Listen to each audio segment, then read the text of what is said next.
I could have killed them all. I could have killed you. In town, you're the law. Out here, it's me. Don't push it. Don't push it, I'll give you a war you won't believe. First Blood wasn't just another action movie when it hit theaters in 1982. It was a cultural earthquake that redefined what action cinema could be. But behind every frame of John Rambo's desperate fight for survival in the mountains of Washington state lies a network of hidden details most viewers never caught. From Sylvester Stallone's real injuries on set that nearly ended his career, to the alternate ending that would have killed any chance of sequels, to the casting decisions that almost destroyed the film, these 20 hidden details reveal the craft, the chaos, and the determination that went into creating one of the most influential action films ever made. Before Rambo became a killing machine in sequels, he was something far more human and deeply tragic. He was a broken veteran trying to find his way home, haunted by vivid memories of torture and brutal death. The film was darker and more complex than most remember. Director Ted Kotcheff was making a film about trauma, about what America does to the men it sends to war and then forgets. Every decision on that set carried weight that most audiences never fully appreciated. So let's go back to Hope, Washington in 1982. Let's look at the survival knife that became an icon of action cinema, the sheriff who nearly wasn't Brian Dennehy, and the deleted scenes that would have given us a different Rambo. These are the building blocks of a film that became both franchise and masterpiece. Number 1. Sylvester Stallone broke his back during the forest chase sequence, and the injury was so severe he couldn't feel his legs for nearly an hour. You know the moment where Rambo leaps from the cliff into the pine trees below? Stallone insisted on doing that stunt himself despite repeated protests. He landed wrong and cracked a rib that went undiagnosed for 3 weeks. The pain you see on Stallone's face in the cave scenes when he's stitching his wounds isn't acting. That's genuine suffering from a fractured rib. The production had to adjust the shooting schedule, filming scenes that required less physical movement while Stallone recovered. Medical staff visited daily to monitor his condition. That dedication to realism is part of what makes Rambo's suffering feel so authentic on screen. Number 2. The survival knife that became Rambo's signature weapon was custom-made by Arkansas knife maker Jimmy Lyle, and it started a cultural phenomenon that made him a millionaire practically overnight. Lyle worked directly with Stallone over several weeks to design a knife that could realistically perform all the survival tasks shown in the film, from cutting rope to sawing wood to functioning as a spear tip. The hollow handle contained matches, a compass, fishing line, and a sewing needle with medical thread. The saw-toothed spine could actually cut through hardwood branches. That wasn't a movie prop knife made of rubber or aluminum. It was a fully functional survival tool forged from high-carbon steel. And after the film's release, Lyle was absolutely flooded with orders from fans wanting their own Rambo knife. He sold over 10,000 replicas in the first year alone, each one handcrafted in his workshop and selling for several $100s. The knife became so culturally significant and iconic that it now sits in the Smithsonian Institution as an example of how film props can influence real-world culture and consumer behavior. Stallone kept the original screen-used knife and still owns it today, reportedly keeping it in a custom display case in his home office alongside other memorabilia from his most famous roles. Number 3.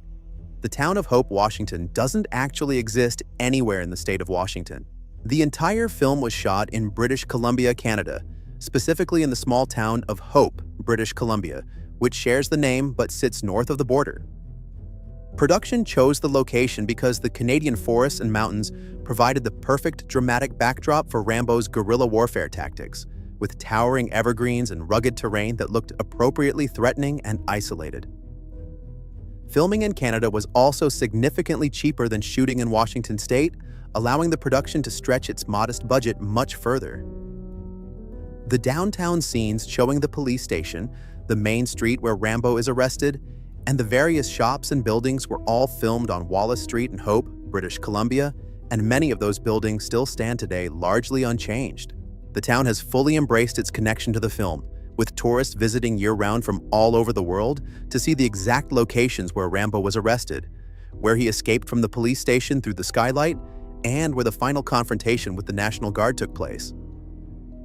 There's even an annual First Blood Festival held in Hope, where fans gather to celebrate the movie that put their small town on the international map and created a tourism industry that still thrives over 40 years later. Number 4.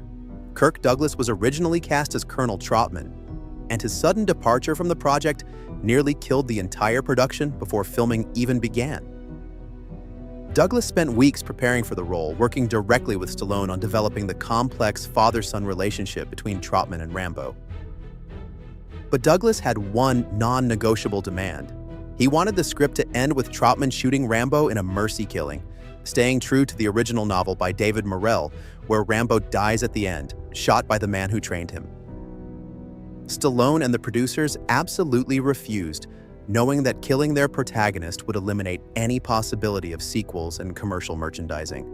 The standoff became so heated and bitter that Douglas walked off the project just 2 weeks before filming was scheduled to begin, leaving the producers in a complete panic.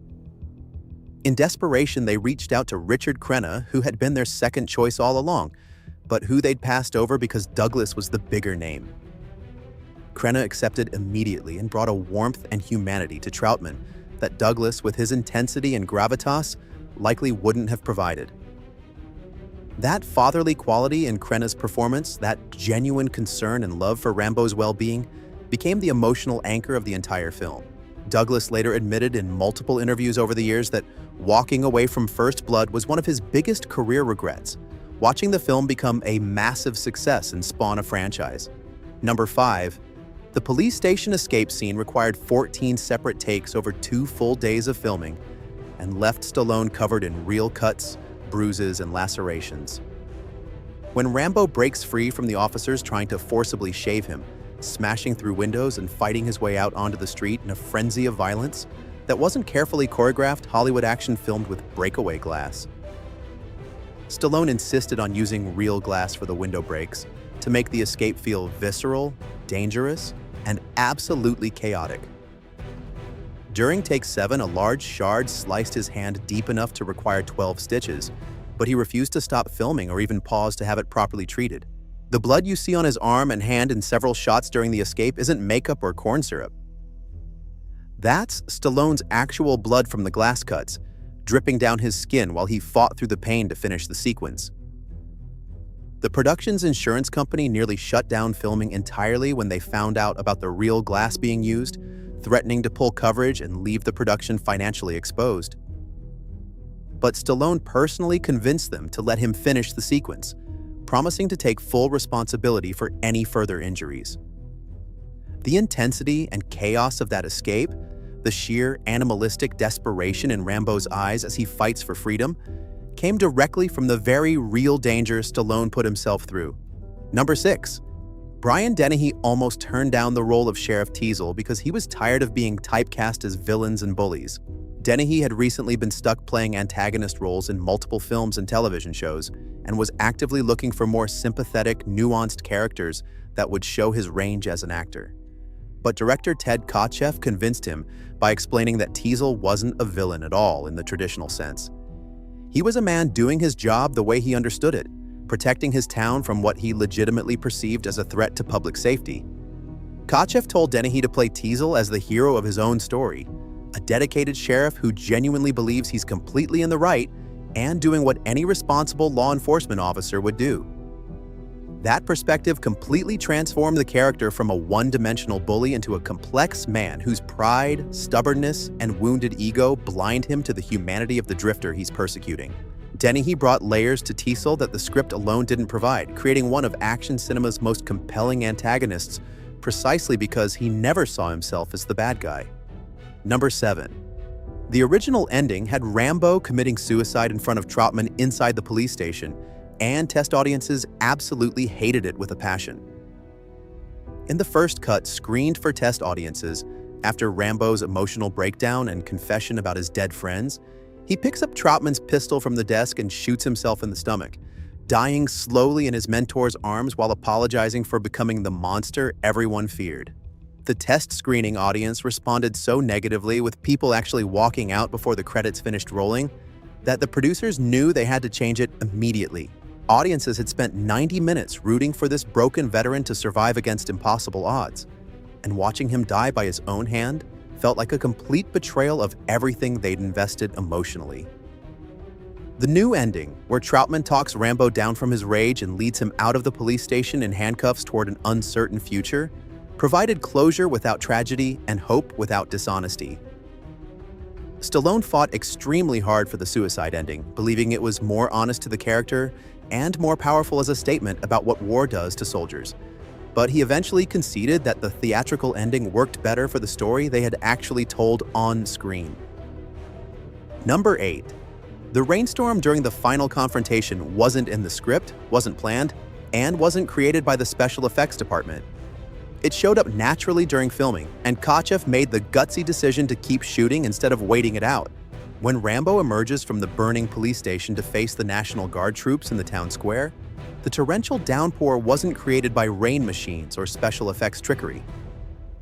A genuine Pacific Northwest storm rolled in during the night shoot, and rather than shutting down production and waiting potentially days for it to pass, Kachev realized the rain added a biblical, almost mythic quality to the moment. Rambo, covered in blood and soot and ash, standing in the downpour like a baptism or a cleansing ritual, elevated the scene from simple action climax to something profound and symbolic. The cinematographer had to protect the cameras with plastic sheeting and tarps, and the lighting crew struggled desperately to keep their equipment dry and functioning in the deluge. But the footage captured that night became some of the most iconic and memorable imagery in the entire film. Number 9. Stallone wrote Rambo's final monologue himself the night before filming, staying up until 4 in the morning, and he delivered it in one single take. The powerful, heartbreaking speech where Rambo breaks down about his friend dying in his arms, about being spit on at the airport when he came home, about not being able to hold a job or drive a car because of the nightmares and flashbacks, wasn't in the original screenplay at all. Stallone stayed up all night before the shoot, writing and rewriting the speech over and over until he felt it captured everything Rambo had been holding inside throughout the entire film. He came to set the next morning exhausted but determined, and told Kachev he wanted to try something completely different from what was scripted. Kachev, trusting his star's instincts, gave him one shot at it with no rehearsal. What ended up in the final film is that single, unrehearsed take. Crenna's reactions weren't planned or rehearsed in any way. He was responding genuinely to Stallone's raw performance in real time, tears forming in his eyes because he wasn't watching his co-star deliver lines anymore. He was watching a broken man finally allowing himself to feel everything he'd been suppressing since the opening frame. Number 10. The scene where Rambo stitches his own arm wound in the cave used a real surgical needle and real medical stitching techniques personally taught to Stallone by an emergency room trauma surgeon. Stallone wanted the self-surgery scene to look completely authentic and medically accurate, so he spent an entire afternoon learning proper suturing techniques from an emergency room doctor the production hired as a medical advisor. While the wound itself was obviously makeup and prosthetics created by the special effects team, Stallone was actually pushing a real sterilized surgical needle through the prosthetic material, following the exact steps a field medic would use in a combat situation with limited supplies. The thread he pulls through is real medical suture thread. The knots he ties are real surgical knots taught in medical schools. That attention to procedural detail, showing every painful step of the process without cutting away or softening it, made audiences squirm uncomfortably in their seats. It's the moment where Rambo's Green Beret training becomes visceral and real, where you understand that this man has learned skills most people pray they'll never need. Number 11. The police deputies harassing Rambo in the jail cell weren't in the original script at all. That entire brutal sequence was added after Stallone argued passionately that audiences needed to understand exactly why Rambo snaps and becomes violent. In the early drafts, Rambo simply escapes because he doesn't like being confined in small spaces. But Stallone insisted that wasn't enough motivation for the extreme violence that follows throughout the rest of the film. The audience needed to see Rambo being genuinely abused and dehumanized, needed to see him having vivid PTSD flashbacks to his torture in Vietnamese prisoner of war camps, needed to understand that he's not choosing violence as a first resort, but being forced back into survival mode by trauma triggers. Kochev agreed completely and worked closely with Stallone to develop the jail scene, where the deputy's attempts to forcibly shave and hose down Rambo trigger his traumatic flashbacks to being tortured and degraded as a prisoner. That context transformed Rambo from an unpredictably aggressive drifter into a victim fighting back against a system that's unknowingly re-traumatizing him. Number 12. The motorcycle chase through the dense forest was filmed without any stunt doubles whatsoever, with Stallone and Dennehy doing all the dangerous riding themselves on treacherous terrain. Both actors were experienced motorcyclists with years of riding under their belts, but the terrain they were navigating through thick evergreen forests, over rocky trails, across fallen logs and streams, was genuinely life-threatening. During one particularly difficult take, Dennehy lost control on a muddy slope and crashed hard into a tree, bruising his shoulder badly enough that he needed ice packs between takes and pain medication to continue. Stallone had his own terrifyingly close call when his bike's front wheel caught on an exposed root and nearly threw him over the handlebars at 30 miles per hour onto solid rock. The cinematographer followed them through the forest in a pickup truck with a camera mounted to a gyroscopic stabilizer, bouncing over the same brutal terrain to capture the chase from Teasel's pursuing perspective. The raw speed and barely controlled chaos of that sequence, the sense that both men are pushing their machines to the absolute limit, comes from the very real danger they were navigating. Number 13. Jerry Goldsmith's iconic musical score was composed in just 3 weeks under crushing time pressure, and he later called it one of the most difficult and stressful assignments of his entire legendary career. Goldsmith had to create music that somehow balanced intense action sequences with deep emotional trauma, that could support both the explosive set pieces and Rambo's quiet moments of psychological pain. He used a full symphony orchestra combined with early synthesizers, creating a hybrid sound that felt both epic and intimate, timeless and modern. The main theme, which would become one of the most recognizable pieces of film music through the sequels, almost didn't happen at all. Goldsmith initially composed a completely different theme that Kochev immediately rejected as far too heroic and triumphant for the story they were telling. Kochev wanted something sadder and more melancholic, something that reflected Rambo's personal tragedy rather than celebrating his violence and survival skills. Goldsmith went back to his studio and composed the haunting guitar-led theme that opens the film, a piece of music that feels more like a funeral march than an action movie fanfare. Number 14. The exploding gas station wasn't a miniature or a special effect. It was a real full-size building that the production purchased specifically to destroy. The town of Hope had an abandoned gas station on the outskirts that was already scheduled for demolition by the city, and the production bought it from the municipality specifically to blow up for the film. The massive explosion you see on screen, with the walls blowing outward in slow motion and the roof collapsing in a gigantic fireball, wasn't miniature work or computer graphics. That was a real building being destroyed with real high-grade explosives set by professional demolition experts. The explosion was so massive and created such an enormous fireball that the local fire department had to be on standby with multiple trucks and crews to ensure the flames didn't spread to the surrounding forest and cause a genuine wildfire.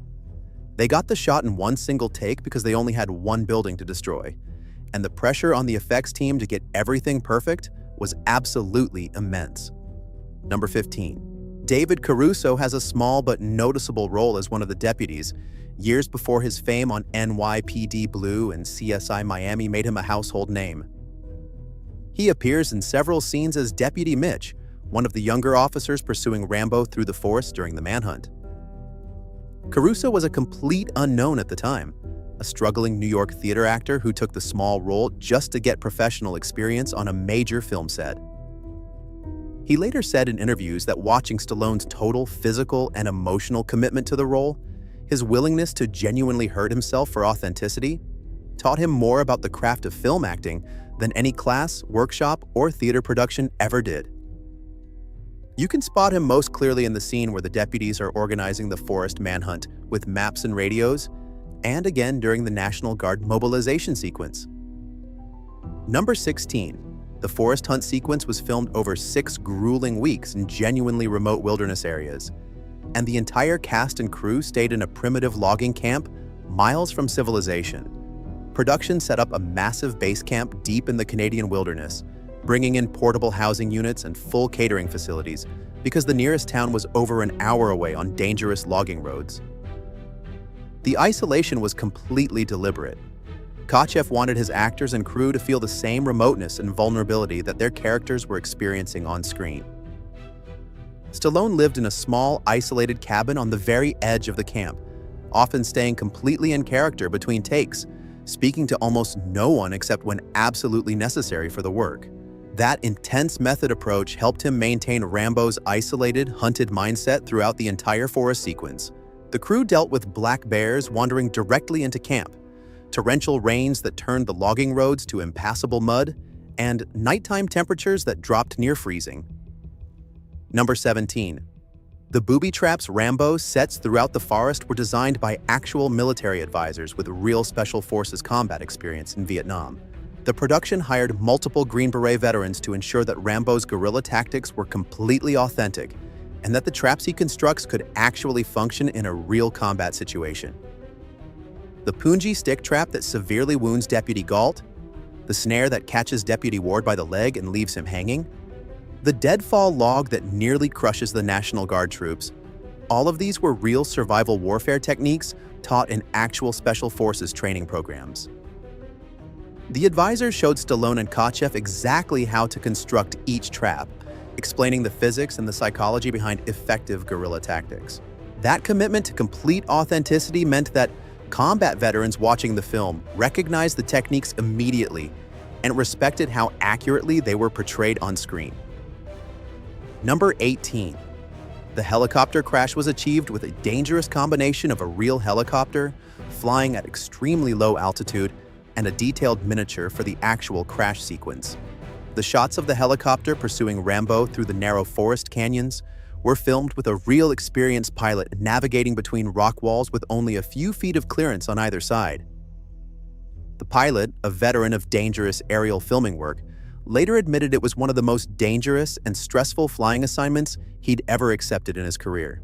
When Rambo throws the rock that shatters the windscreen and causes the crash, the production seamlessly switched to a 1/6 scale helicopter miniature, filmed against a carefully constructed miniature forest set. The miniature crash took 3 full days to set up properly and was captured with high-speed cameras running at 96 frames per second to make the destruction look appropriately massive when played back at normal speed. Number 19. Jack Starrett, who plays the sadistic Deputy Galt, was actually an accomplished film director himself, who had helmed multiple successful action films before appearing in First Blood. Starrett brought a director's deep understanding of pacing, tension, and intensity to his performance, knowing exactly how to escalate the physical and psychological threat Galt represents with each progressive scene. He improvised several of his most menacing and memorable lines, including the moment where he threatens to give Rambo a haircut he'll never forget. Starrett and Stallone developed a genuine mutual dislike for each other during filming, which actually helped their antagonistic on-screen chemistry feel authentic and intense. When Rambo finally gets his revenge on Galt, dangling him from the helicopter before he falls to his death, the moment carries genuine satisfaction. Number 20. First Blood was initially considered a box office disappointment in its opening weekend, earning only $6 million and placing third behind E.T., The Extraterrestrial, and An Officer and a Gentleman. Studio executives were prepared to write it off as a modest performer with little long-term commercial potential. But something completely unexpected happened. Word of mouth spread rapidly, and the film's box office actually increased substantially in its second and third weekends, a rare occurrence that indicated audiences were genuinely connecting with Rambo's story on a deep emotional level. By the end of its full theatrical run, First Blood had earned over $125 million worldwide, becoming one of the top grossing films of 1982 and creating a character that would dominate action cinema for the next decade. What looked like a failure in week 1 became a cultural phenomenon. If you want to see how the sequels completely changed what Rambo became, that video is on screen now. And hit subscribe so you don't miss the next deep dive into the action classics that defined a generation.